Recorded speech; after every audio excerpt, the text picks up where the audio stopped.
Sorry. My question is to Shashi Tharoor. Happy Onam first. Oh, thank you. You too. You mentioned about Britain. Mentioned that Britain left India in a worse off condition than had it been without Britain. You also mentioned about reparation from Britain. What about the skills in engineering and manufacturing India acquired, the administrative and democratic processes it inherited, the infrastructure left behind, and most of all, the rapid education of the Indian people, of which you are an excellent example?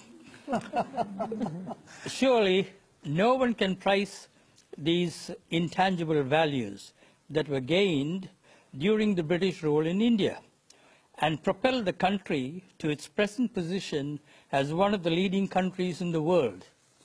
Finally, one more question. I'm doing a Jeffrey Robertson here. In your opinion, where would India be today if the British did not step into India? Oh, there's a lot there. It'll take the rest of the program to answer. I'll try and touch on it. But this is almost like the American saying to the widow of the American president, apart from that, Mrs. Lincoln, how did you enjoy the play? I mean, you know, really, the British came to one of the richest countries in the world, accounting for 27% of global GDP in 1700, 23% in 1800, and over 200 years of exploitation, depredation, loot and destruction, reduced it to a poster child for third world poverty, just over 3% of global GDP, 90% of the population living below the poverty line when the British left in 1947, a literacy rate, you speak of education, a literacy rate below 17%, and a life expectancy of 27. The growth rate of British India from 1900 to 1947 was 0.001%. That's what they were doing while draining the country of taxes and resources. Education, my gosh, the British, the last thing they wanted to do was invest in educating Indians.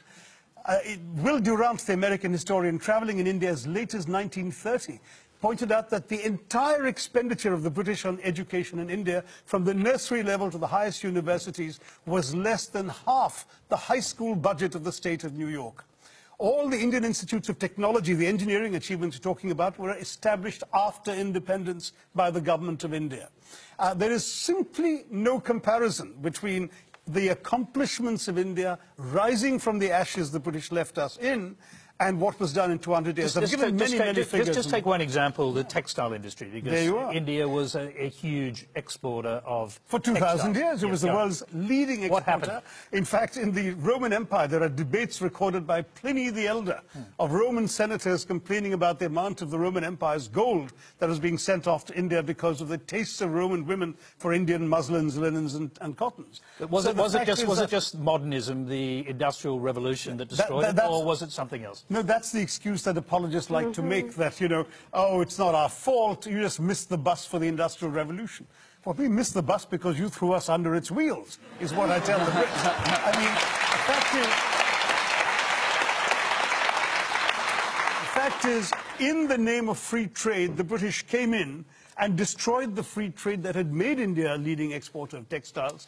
The British soldiers smashed the looms so people couldn't practice their craft. They imposed punitive duties and taxes on the export of Indian textiles while lifting duties on the import of British cloth. And they achieved a captive market at the point of a gun. This is not exactly free trade, as you can imagine.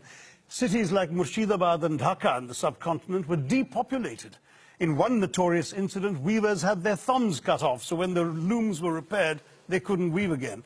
Textiles were systematically destroyed as an industry by the British. And that's only one example of many. Well, I'm going to quickly go back to our question. Now, Kevin, do you accept that perhaps the British weren't quite as benign as you've just suggested?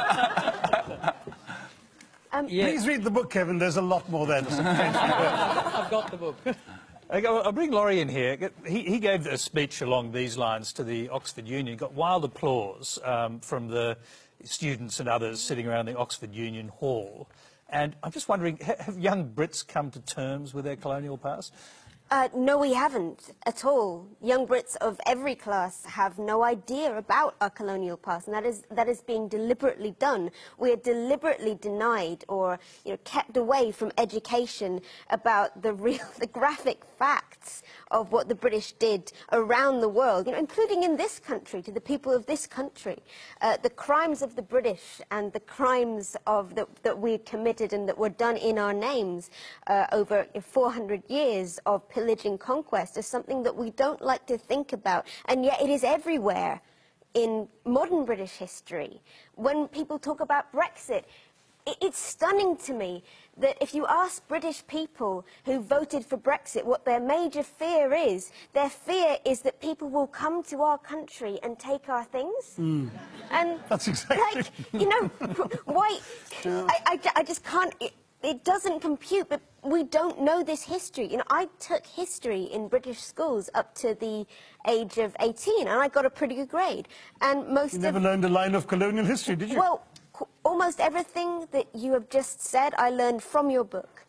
I'm going to throw quickly back to Shashi because one of the great heroes of the Second World War, in fact of the 20th century, Winston Churchill, you've basically accused him in your book of complicity in a famine that killed 4 million Bengalis. Rightly so. 4.3. I mean, Churchill personally took the decisions that actually not only plunged Bengal into starvation, but had the British actually purchase grain that the Bengalis could barely afford to buy in order to ship it to Europe, not to aid the war effort, as his defenders claim, but to boost the buffer stocks in the event of a future possible invasion of Greece and Yugoslavia. People started dying, and Churchill said, well, it's all their fault anyway for breeding like rabbits. He said, I hate the Indians, they're a beastly people with a beastly religion.